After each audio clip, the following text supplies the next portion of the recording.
I rent out my small house in South Carolina whenever I am not using it. It is a modest 3-bedroom, 1-bathroom place just a short walk from the beach. It's not fancy, but it's clean and comfortable, and it stays booked most of the year. 2 of the bedrooms are guest rooms and open to whoever rents it, but the master bedroom is mine. That room stays locked because I keep my clothes, some personal belongings, and a few small things in there. Nothing valuable, just things I don't want to lug back and forth every time I drive down. The door to that room has both a regular lock and a deadbolt, so nobody can get in unless they force their way through. This was early last spring. Up in Massachusetts, where I live most of the time, it was still cold, so I decided to take a drive down and spend a week at the house.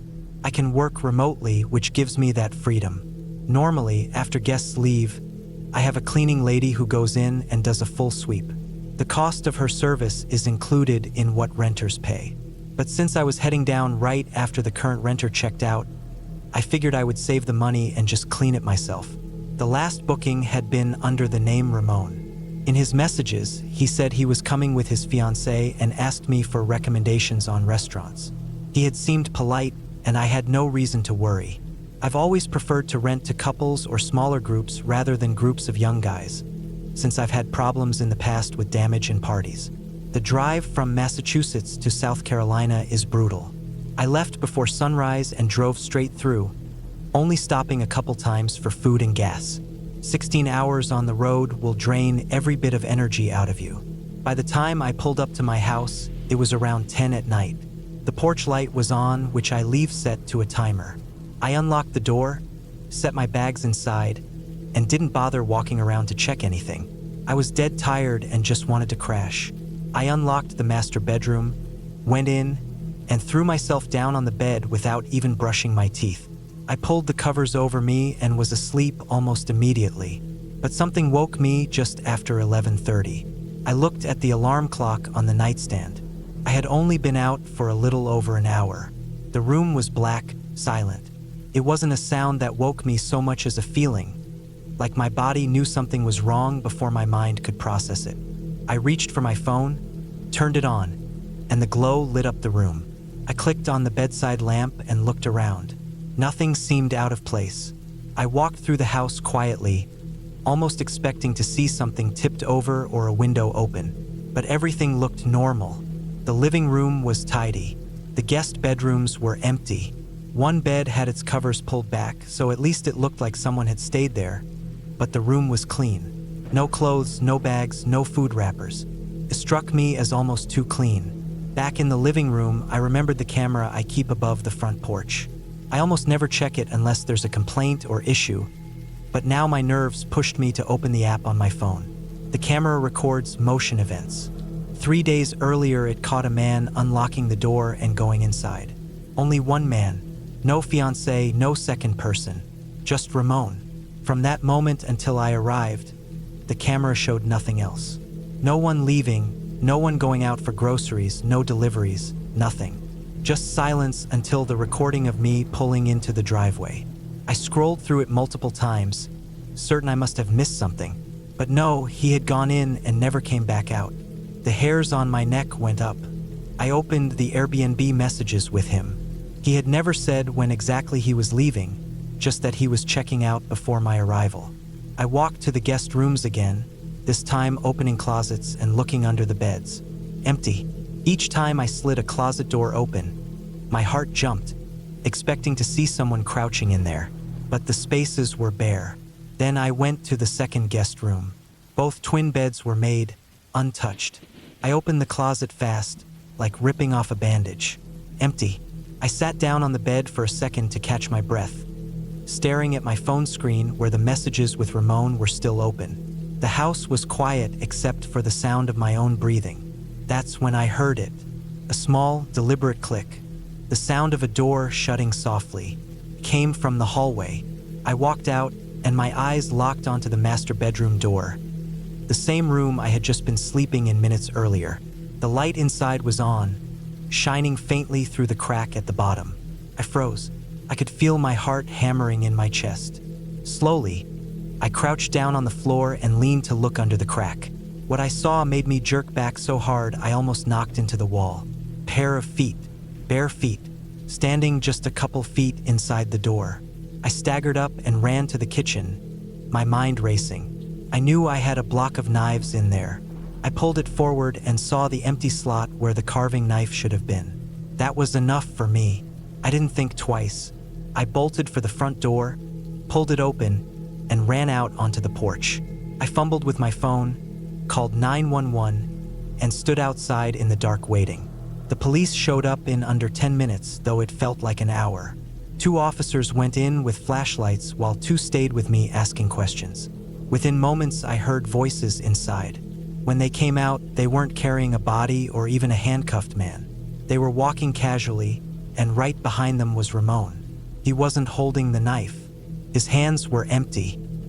He looked calm, almost smug, as though this was all some misunderstanding. He told them he just needed one more night and hadn't realized I would be arriving that evening. He denied touching the knife, and when they went back in, the knife was sitting neatly in its slot on the block, like it had never been taken. The officer spoke to him outside for a while, then came back and told me he wasn't threatening anyone, that he didn't have a weapon on him, and that I should work it out through Airbnb since it was a rental dispute. Then, unbelievably, they let him walk off down the street. I stood there on the porch watching him disappear into the night. My house felt tainted, unsafe. He had been in my locked room. He had been standing behind the door while I was on the other side. And worst of all, he had been awake, waiting. After the police left, I locked the door, changed the code on the lock, and sat there until morning, every light on in the house.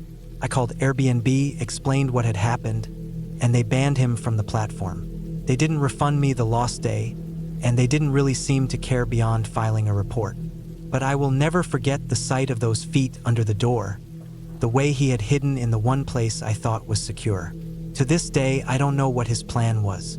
Maybe he had meant to scare me, maybe worse. The knife being taken and then replaced still haunts me. That night made me change how I rent my house. I installed more cameras, changed the locks completely, and stopped trusting the platform to vet guests. It wasn't just an inconvenience. It was the realization that someone was in my private space, behind my locked door, waiting quietly while I slept in the next room. That thought has stuck with me more than anything else. He wasn't gone when I arrived. He had never left.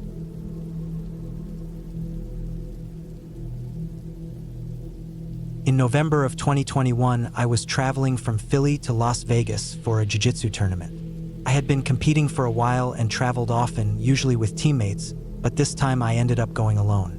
Normally, splitting a room with others made things cheaper and safer, but the timing of this trip left me without anyone to stay with. I booked an Airbnb quickly without doing too much digging, telling myself I just needed a place to sleep and shower between weigh-ins, matches, and training. The listing was a small studio apartment close to the Strip, and that was good enough for me. When I landed and took an Uber over, I started noticing the area wasn't great. It wasn't the kind of Las Vegas you see in ads, all bright lights and casinos. It was quiet, a little run down, a lot of houses with bars on the windows. I thought about canceling, but it was late, and I didn't want to spend more money booking something else last minute. I convinced myself I was overthinking it, that I'd barely be at the place anyway, and just needed to deal with it for 3 nights. The listing didn't have a host photo, just a flower as the profile picture. That should have been another sign, but I brushed it off. The host, whose name was listed as Midel, had sent me a key code for the door. I found the studio easily. It was tucked behind what I assumed was the host's house, sharing a wall with it. There was only one door in and out, and a single large window facing the driveway. The first red flag was the code itself. It was 1234567. I remember standing there punching it in and thinking how ridiculous it was. Anybody could guess that. I thought maybe the host was older and didn't know better. Then when I got inside and looked at the Wi-Fi sheet taped to the wall, the password was literally password. That confirmed my theory, and I tried to laugh it off. The room itself was bare bones but fine.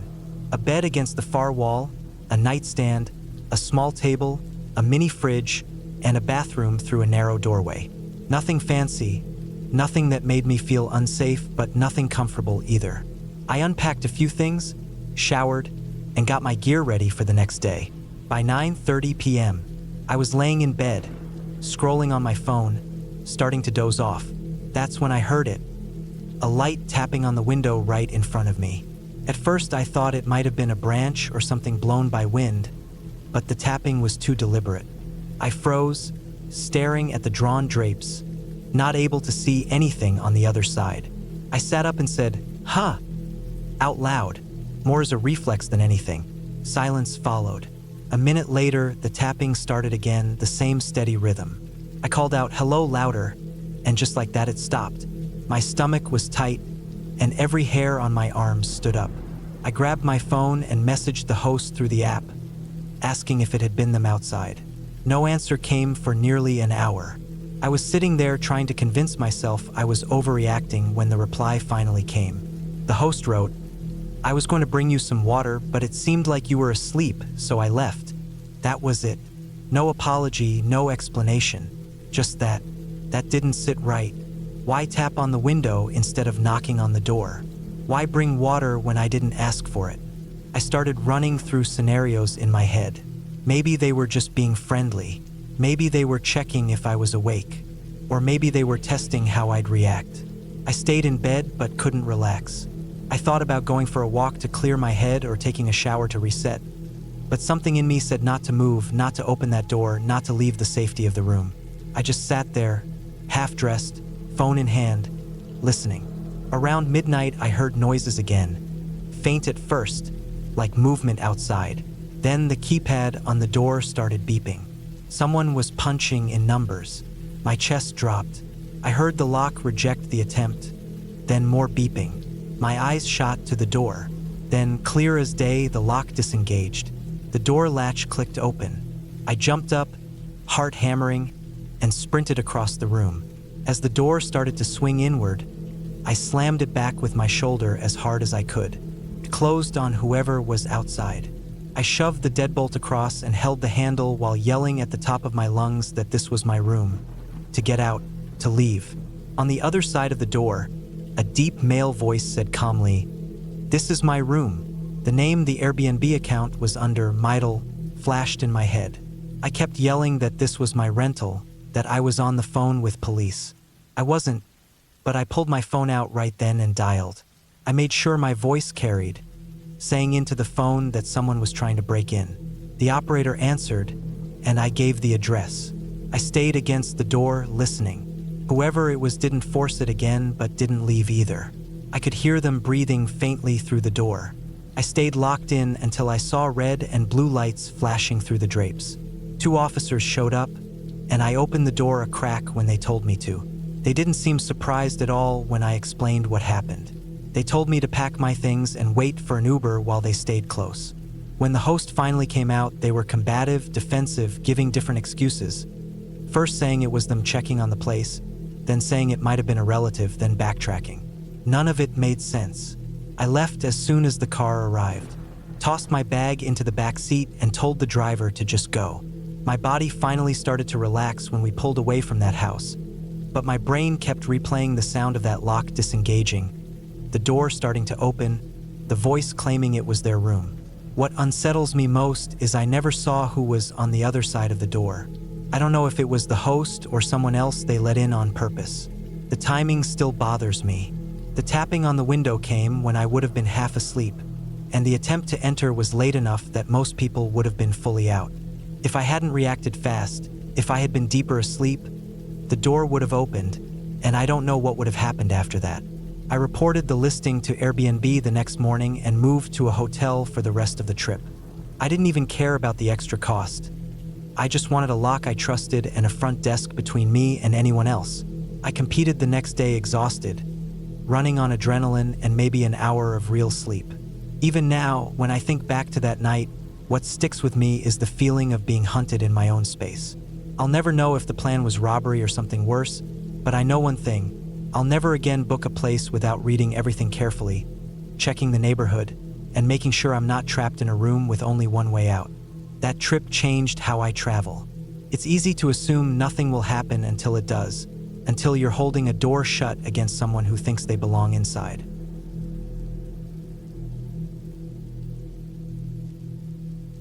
had stayed in a lot of AIRBNBs before, some good and some bad, but this one ended up being the scariest I had ever booked.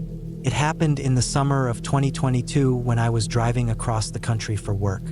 I was on the road for hours that day and was too tired to make it to my planned hotel. So I quickly pulled out my phone and booked the cheapest Airbnb I could find that was within 30 minutes of my location. I didn't think much about it. I just wanted a bed to crash on for the night. The photos looked fine, nothing special, just a small house with a single private room. The listing only had a handful of reviews, but they were positive, so I thought it was safe enough. When I finally arrived, the house looked older than it had in the pictures. It sat at the end of a cracked driveway with weeds growing up the sides, and there were no other houses close by. I pulled my car into the drive and sat there for a minute with the engine off. It was late, close to 11 p.m., and the entire street was quiet. No sounds of traffic, no lights except for a dim porch bulb that flickered every now and then. I remember thinking the place looked empty. There wasn't even a car in front, which was strange since the host was supposed to live there too. I walked up to the door with my bag slung over my shoulder and let myself in using the code the host had sent me. The moment I stepped inside, I noticed how cold and still the house felt, like nobody had lived in it for a while. There was a faint musty smell, like damp carpet or old wood, and the air felt heavy. The entryway was dark except for a small nightlight plugged into the wall. I could hear the sound of the refrigerator humming somewhere in the back of the house, but besides that, there was no other noise. The room I booked was on the second floor. As I climbed the stairs, I noticed how each step groaned under my weight. The staircase leaned slightly to one side, and the banister was loose, like it could snap off if I held it too hard. When I reached the top, I found the door to my room with a printed note taped on it that said, "Welcome." The handwriting looked rushed and uneven, almost like it had been written in a hurry. The room itself was basic. A double bed with plain white sheets, a dresser, a lamp, and a window with half-broken blinds. The bedspread looked wrinkled, not dirty, but like it hadn't been changed recently. I tossed my bag down and sat on the edge of the bed, feeling uneasy without knowing why. Usually, when I booked AIRBNBs, I felt some level of comfort, but this place felt different. It was like being in a stranger's house when they weren't supposed to be gone but were. I figured I was just tired, so I locked the door from the inside, changed into fresh clothes, and laid down. But the house wasn't quiet for long. Not even an hour into trying to sleep, I started hearing sounds. First, it was a faint creak from downstairs, then a dragging sound, like something being slid slowly across the floor. I told myself it was an old house settling or maybe pipes, but the sounds came in bursts, not steady like a house creaking. They would happen, then stop for long minutes, then start again. At one point, I sat up and listened closely. I could hear the fridge running faintly in the kitchen. Then underneath that, I swore I heard the sound of slow, heavy footsteps. The way they echoed made it seem like someone was moving barefoot across the wood floor. I stared at the door, frozen, waiting for it to stop. The footsteps went on for a while, then there was silence again. I wanted to check my phone, maybe scroll through it to distract myself, but when I reached for it, I realized it was almost dead. The charger I had was still in my car, and I wasn't about to go back outside in the middle of the night. I plugged it in for a little while with the small backup battery I carried, but I knew that wouldn't last me long. Being without my phone made me feel even more exposed in that place.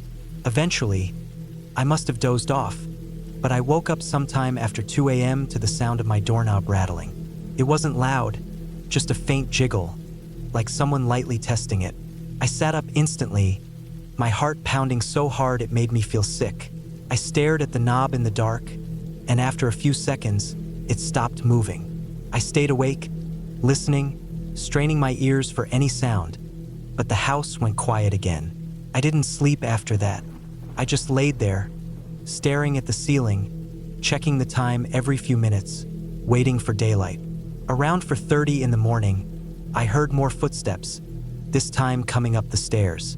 They were slow and deliberate, one step at a time with long pauses in between. I held my breath, every muscle in my body tense. When the steps reached the top, they stopped right outside my door. The silence that followed was unbearable. I kept waiting to hear the knob turn again, but nothing happened. Whoever it was just stood there on the other side, not moving. After what felt like hours but was probably just a couple of minutes, the footsteps moved away. They went down the hall slowly, then faded. I stayed frozen in bed until the first hint of daylight came through the blinds. As soon as I felt it was light enough, I grabbed my stuff, shoved it into my bag, and got out. I didn't even bother to shower or brush my teeth. I just wanted to leave that house. When I went downstairs, I noticed something that made my stomach drop. On the floor near the entryway, there were wet footprints, faint but clear, leading from the front door into the living room. They were larger than mine, definitely from bare feet, and they hadn't been there the night before when I arrived. I yanked the door open, ran to my car, and drove off without even looking back. I didn't care about checking out properly or leaving a message for the host. I just wanted to be far away from that place. Later, when I checked the listing again, I noticed the reviews I had seen earlier were gone. The profile for the host had been taken down completely. I never got an explanation for what happened in that house. I don't know if it was the host, someone else who had access to the place, or something else entirely, but I do know I wasn't supposed to be there that night. Every detail still sticks with me. The flickering porch light, the musty smell, the footsteps, the rattling knob, and those wet footprints on the floor. Out of all the places I've ever stayed, that Airbnb was by far the scariest, and I swore to myself I'd never again book a place so carelessly just because I was tired. From that night on, I double-check reviews, listings, and locations before ever hitting that book button. Would you like me to expand this story even further into a 3,000+ word version like the camping ones you've asked for before? I can build out more details of the drive, the house, my night inside, and the escape so it feels fully immersive.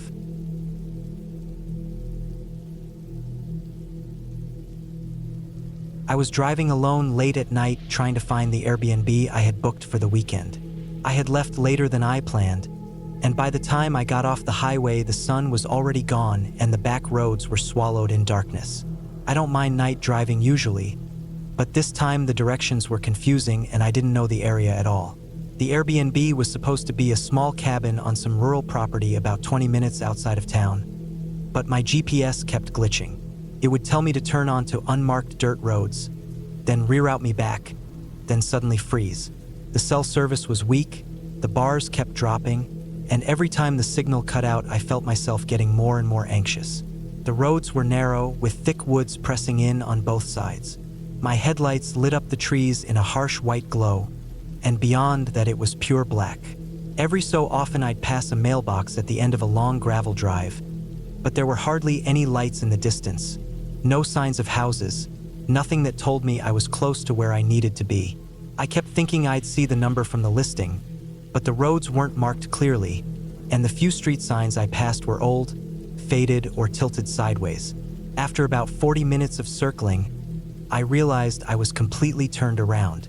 I tried pulling over to check the Airbnb listing again, zooming into the map, comparing it to where I was.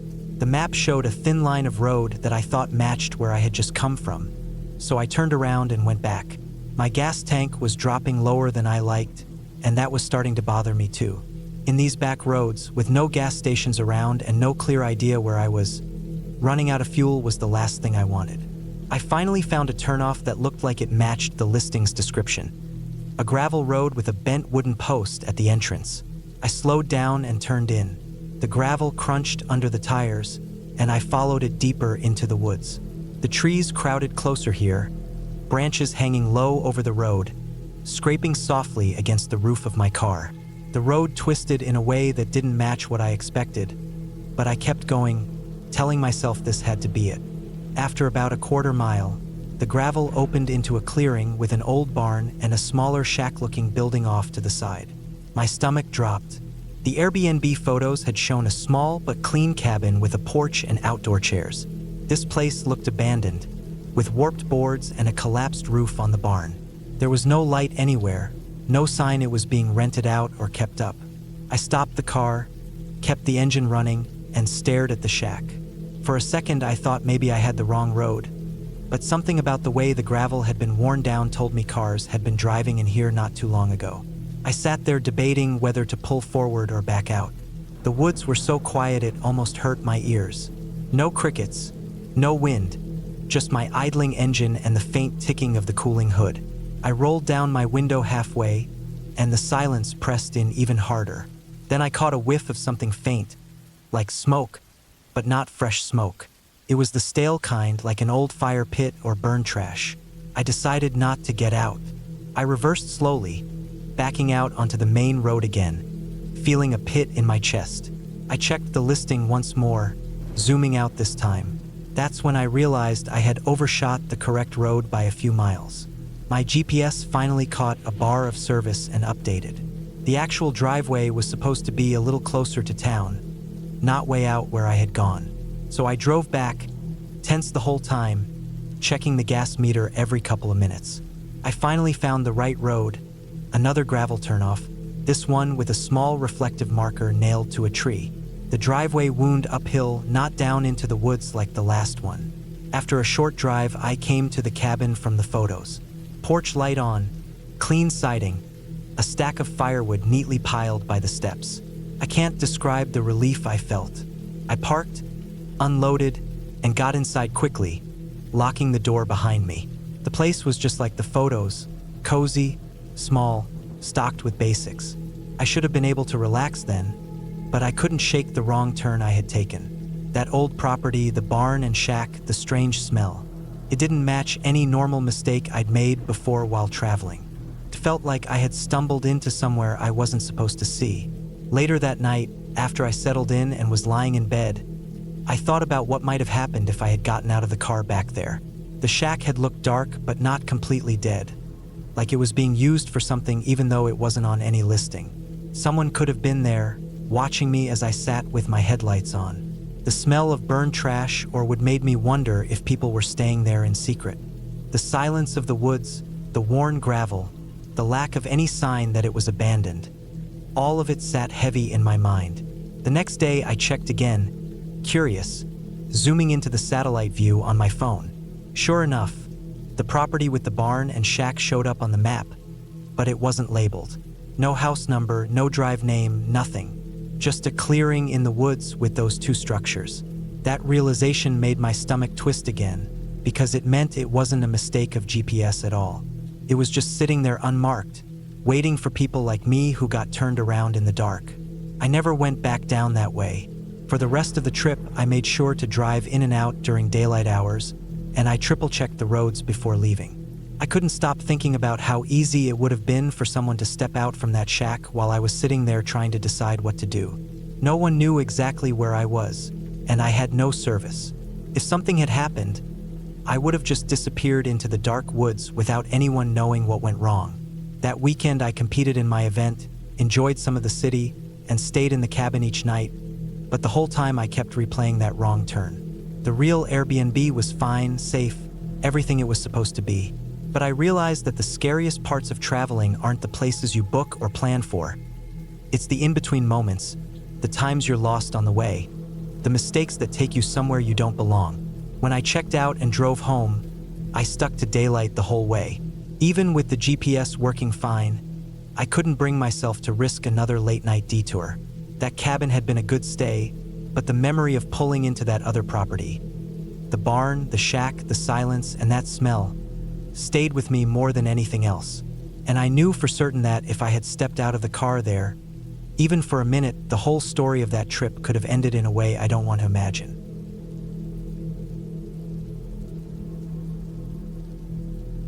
I once booked an Airbnb by myself in Arizona when I had a job interview lined up out there. Since it was far from home, I decided to make a short trip out of it, spend a few days there, get through the interview, and maybe explore the area a little. The Airbnb I picked was cheaper than any hotel I could find, which was honestly the main reason I went with it. It was about 30 minutes from where I had the interview scheduled, which wasn't ideal, but I didn't mind the drive. The listing showed a little house on a dead-end road, with the desert stretching out behind it. It looked private and quiet, and that appealed to me at the time. When I pulled in on Monday afternoon, I noticed right away how secluded it really was. The road leading there narrowed into cracked pavement with weeds growing through it. and at the very end sat this small one-story house with faded paint and a gravel driveway. To the left, maybe half a mile away, was another house, but other than that it was all open desert, bushes, and dirt. The backyard had a chain-link fence with one of those gates that didn't really latch properly, and beyond that was just empty land. The place itself was basic: small living room with a couch and TV, tiny kitchen, bedroom with a queen bed, and a second smaller bedroom that had nothing but a closet and an old dresser. The windows were bare, no curtains, just cheap blinds. I had my laptop with me because I still had to keep up with my current job while I was away, so most of my day Monday was spent working. By the time it was dark, I was still in the living room on the couch, practicing interview questions and looking up some last-minute details about the company I'd be meeting with. It was around 9 at night and I was tired, ready to wrap up. That's when I heard it. A tap on the window. It wasn't a knock. It was soft, sharp, like someone's fingertip against the glass. I froze and immediately looked to the left at the window. Nothing, just darkness outside. The lights from inside the house made the glass reflect my own face back at me. So even when I leaned in close, all I saw was myself and the faint outline of the desert beyond. My first thought was maybe it was an insect. Arizona has some huge ones, and they slam into windows all the time. But it didn't sound like that. It sounded deliberate. I told myself not to overthink it. The house was out in the middle of nowhere, and noises were going to feel louder and stranger than they really were. I shut my laptop and got ready for bed. Tuesday, I drove into town for my interview. The drive was longer than I liked. Nothing but desert highway, but I made it on time. The interview went well, or at least I thought it did, and afterward I spent the afternoon eating out and checking out the area. I tried to enjoy myself, but in the back of my head, that sound from the night before kept circling. I brushed it off as paranoia and told myself I was being silly. That night, I sat in the living room again, this time watching Netflix. Breaking Bad, of all things, which didn't help calm my nerves. I had the volume low, half paying attention, half scrolling through emails. Around 10, it happened again. Tap at the window. This time, I didn't hesitate. I got up and went straight to the window. My heart was beating hard, and I braced myself to see something pressed up against the glass. But there was nothing. Just the desert, the dim porch light, the fence, and blackness. Still, it didn't feel like a bug anymore. It felt intentional. I checked the front of the house. Nothing. I even opened the door and stepped out onto the front steps. The air was cool and silent. No cars, no people, just a stillness that made me feel like I was being stared at. I went to the back door, opened it, and stepped out onto the porch. The desert was huge and empty, with only the faint hum of insects. I stood there a second, trying to convince myself it was in my head, when I heard a noise, a click. It was the kind of sound you make by snapping your tongue off the roof of your mouth. It came from somewhere out in the dark, beyond the fence. I froze, straining my ears, and then it came again, louder. I could feel every hair on my body standing up. My eyes adjusted to the dark, and that's when I saw it. A figure, standing still, not far off, just beyond the reach of the porch light, dressed in dark clothes, blending into the desert. I took a step forward before stopping myself. My instinct was to yell, so I did. I shouted out, my voice cracking in the dry air, telling them they were trespassing. The figure didn't move for a second, then suddenly walked away. Quick, deliberate steps into the darkness until I couldn't see them anymore. I went back inside and locked every door and window. My hands shook the whole time. I didn't sleep well that night, jumping at every creak of the house. By Wednesday night, I was on edge.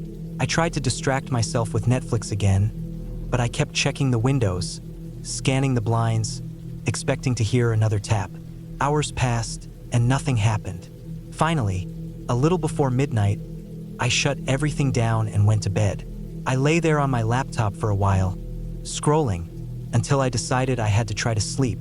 I turned off the light. Not 10 seconds later, I heard it again. Click. But this time it wasn't outside. Came from inside the house. Muffled. Close. From the closet across the bedroom. The closet door was cracked open. Just enough. I don't know how to explain the feeling that hit me, but it was like ice running through my whole body. I didn't even think. I shot out of bed, grabbed my phone, and ran. I didn't stop to grab my bag, didn't stop to look back. I sprinted out the front door in my pajamas, barefoot, fumbling with my car keys. I jumped inside, locked the doors, and started the engine. I dialed 911 while staring at the house, my voice shaky as I explained. I told them someone was inside, that I'd heard noises, seen someone outside the night before. I sat there in the driveway with my headlights aimed at the house, waiting for something to move. The police arrived about 20 minutes later. 2 officers walked through the place with me. The house was small, barely any rooms to check. They didn't find anyone. No signs of forced entry. Nothing. The closet was empty. The whole house was empty. But that didn't make me feel any better. I packed my stuff as fast as I could, throwing clothes into my bag, grabbing my laptop and charger, not caring about the mess I left behind. I didn't stay another night. I drove straight to a cheap hotel closer to town and slept there until Friday. Later, I contacted Airbnb and the host. I explained everything. Airbnb gave me only a partial refund, saying since I had stayed 2 nights, that was all they'd cover. The host claimed they had no idea what I was talking about. But the part that still bothers me is that the locks showed no signs of being broken.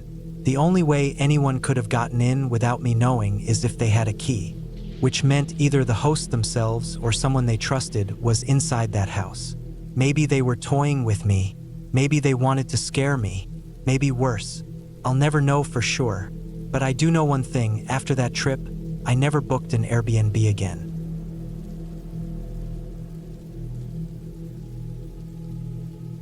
I was 26 years old and still living with my parents, which wasn't exactly how I pictured my life would be.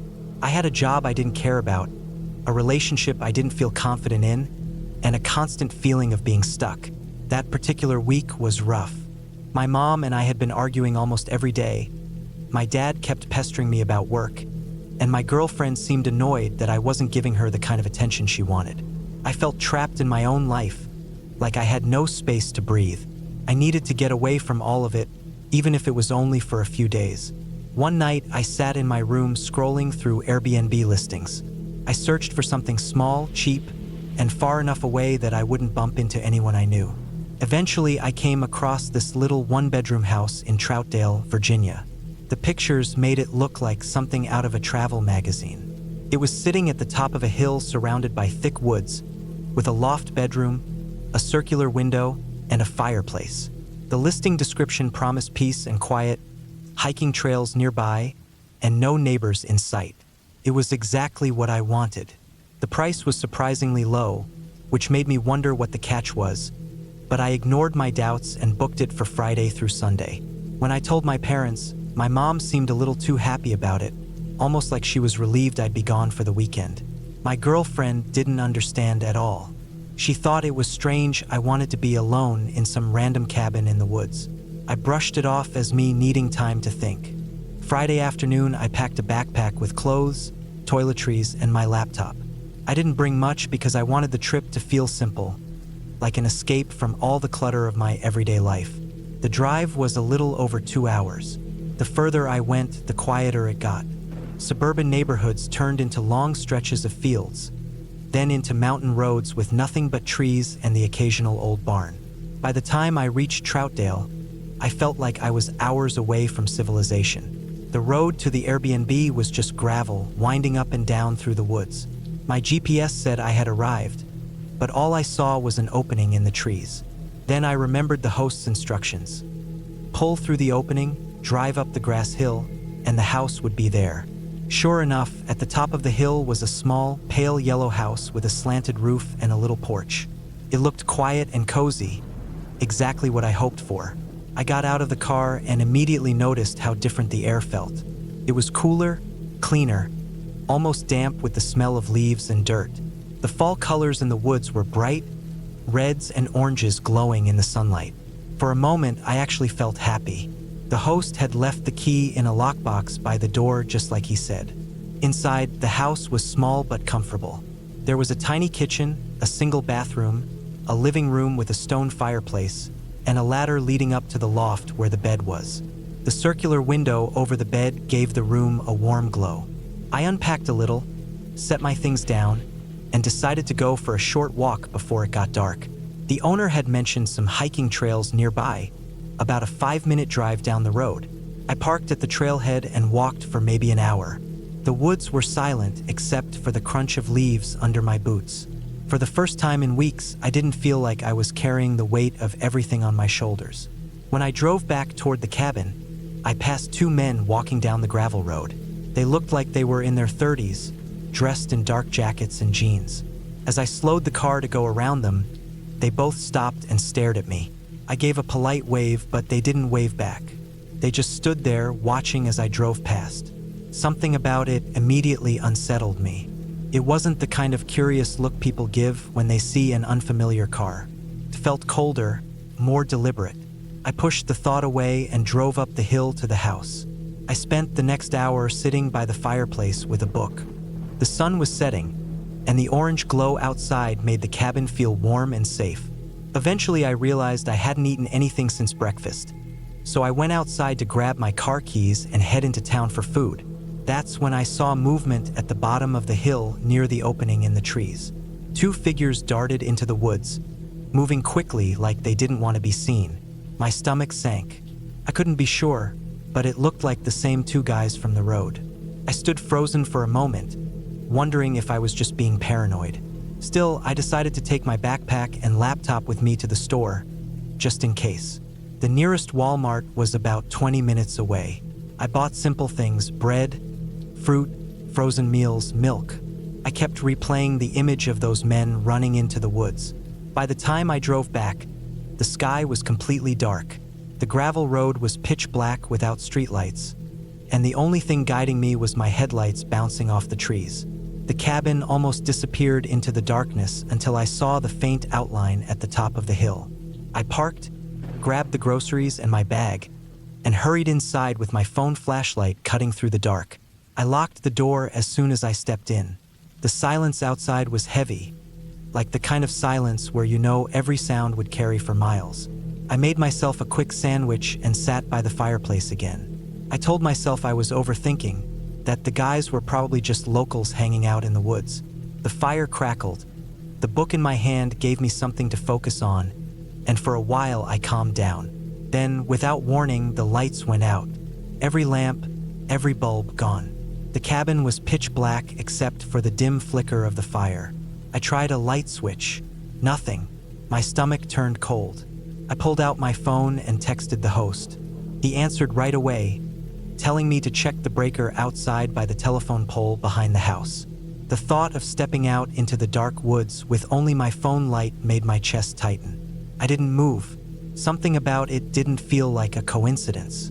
I sat still, telling myself I'd just wait until morning. That's when I heard it. The creak of a floorboard from the shadows near the bathroom. My eyes shot toward the sound. The fire cast just enough light to reveal the outline of a tall figure standing there, motionless. My body went cold. I couldn't see his face, only the broad shape of his shoulders, the way he filled the doorway. He didn't move at first, just stood there watching me. My legs felt locked, my breath stuck in my throat. After a long second, he stepped closer, and in a low, steady voice told me to stay calm and hand over everything I had. I did what he said. My hands shook as I pulled out my wallet and tossed it toward him. He told me to grab my backpack too. I pushed it across the floor, the laptop still inside. He never raised his voice. It was almost worse that he was calm. He told me to walk into the kitchen and stay there. I obeyed, staring at the floor, too afraid to look at him directly. I heard the front door open, then close. When I finally looked back into the living room, he was gone. My bag, my wallet, and my laptop were gone with him. I dialed 911 with shaking hands. I whispered into the phone, afraid he might still be nearby. It took almost 20 minutes before a patrol car pulled up the gravel road. The officer listened to me describe everything. The 2 men I saw earlier on the road, the figures running into the woods, the man inside the cabin. He nodded and wrote it down, but he couldn't promise anything. Out here, there weren't many patrols, and catching someone in the middle of the night in the woods was nearly impossible. I messaged the Airbnb host again to explain what happened. He replied with sympathy at first, saying he was sorry I had to go through that. Then, almost casually, he said I could check out early in the morning if I wanted, but he couldn't give me a refund. That response hit me strangely. It didn't sound like someone who was shocked that a guest had been robbed in their home. It sounded rehearsed, like it wasn't the first time something like this happened. I didn't sleep at all that night. I sat by the fireplace with a kitchen knife in my lap until the first light of dawn came through the circular window. As soon as the sun was up, I packed my things and left. The woods looked different in the daylight, calm, almost beautiful, but I couldn't shake the memory of that shadow standing in the bathroom doorway. On the drive home, I kept replaying every detail. The men on the road, the way they stared at me, the host telling me to go outside to the breaker right before the man appeared inside. The too casual way he handled it afterward. It left me with a knot in my stomach. I lost a cheap laptop and some cash, nothing life-ruining, but the fear I felt in that moment will never leave me. I thought I was booking a peaceful escape, but instead I learned how quickly a sense of safety can disappear. I can't prove it, but deep down I believe the host knew more than he let on. Maybe those men weren't strangers at all. Maybe it was part of something that had happened before and would happen again to someone else. I never went back to Troutdale. I deleted the Airbnb app from my phone. I still don't know how that man got into the house without making a sound, but I do know I'll never again stay in a place so isolated, so far from anyone who could help. The trip that was supposed to clear my head only left me more cautious, more aware of how easily everything can change in a single night.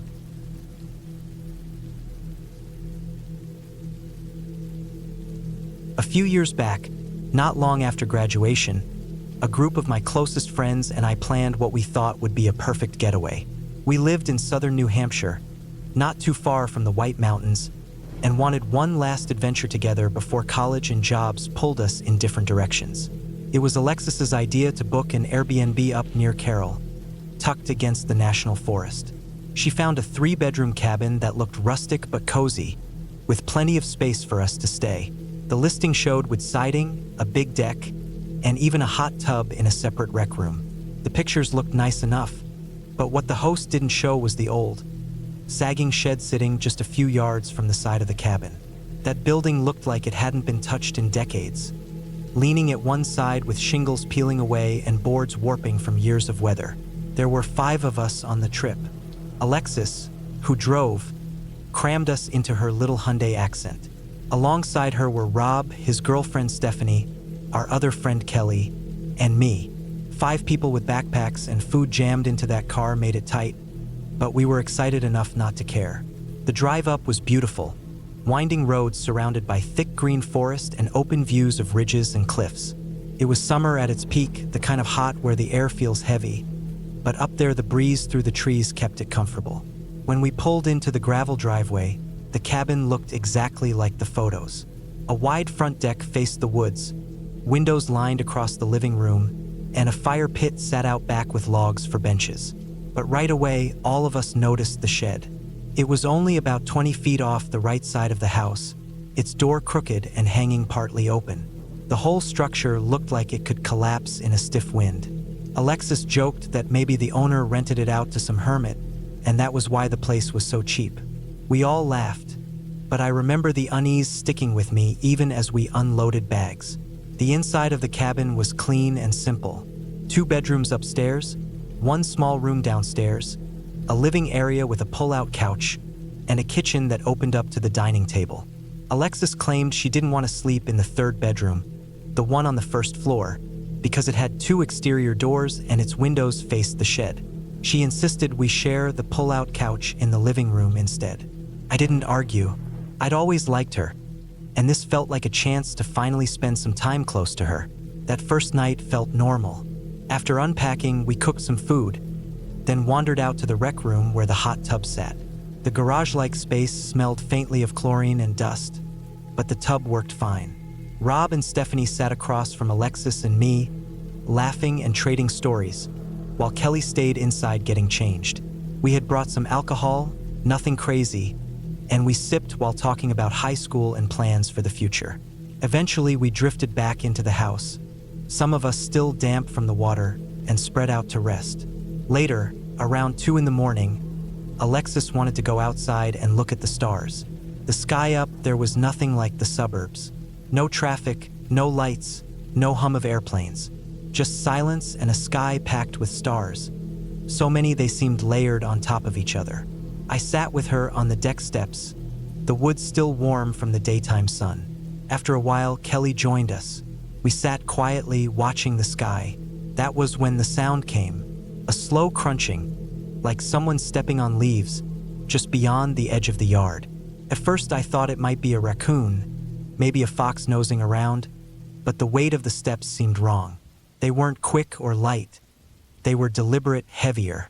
Alexis's gaze shifted toward the shed, her body tensing beside me.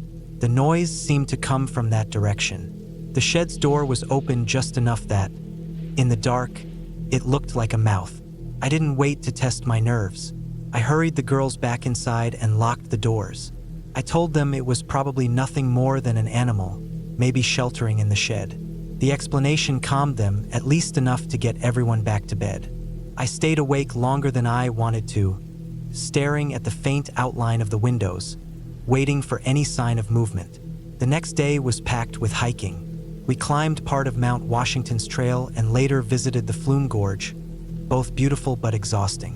The sunlight, the laughter, and the distraction of the hikes made it easy to push away what had happened the night before.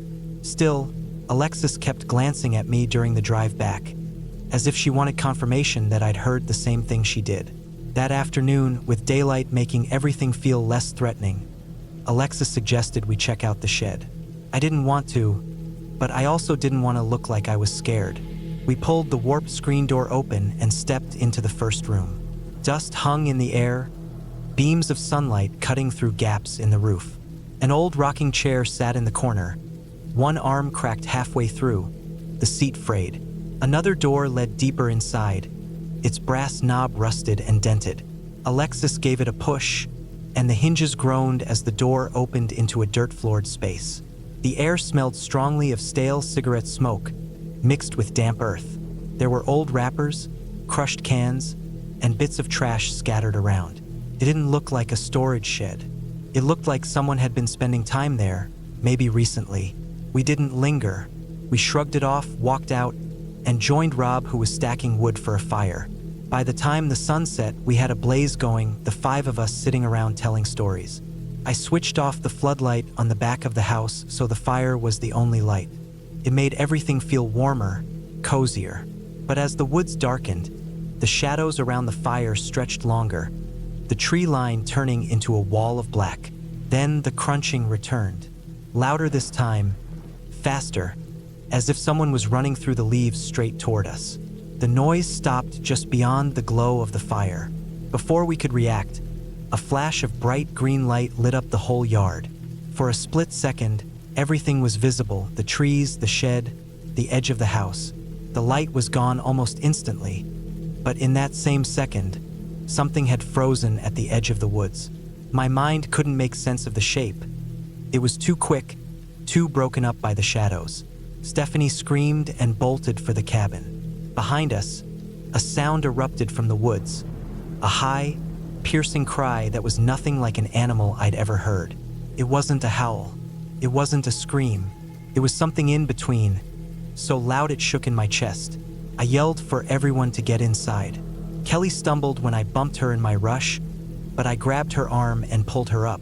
Rob had already sprinted to the porch. I shoved Alexis toward the house, trying not to drop the cooler of food I had in one hand. Rob was waiting with bear spray, his eyes wide. I pulled my knife from my pack without thinking.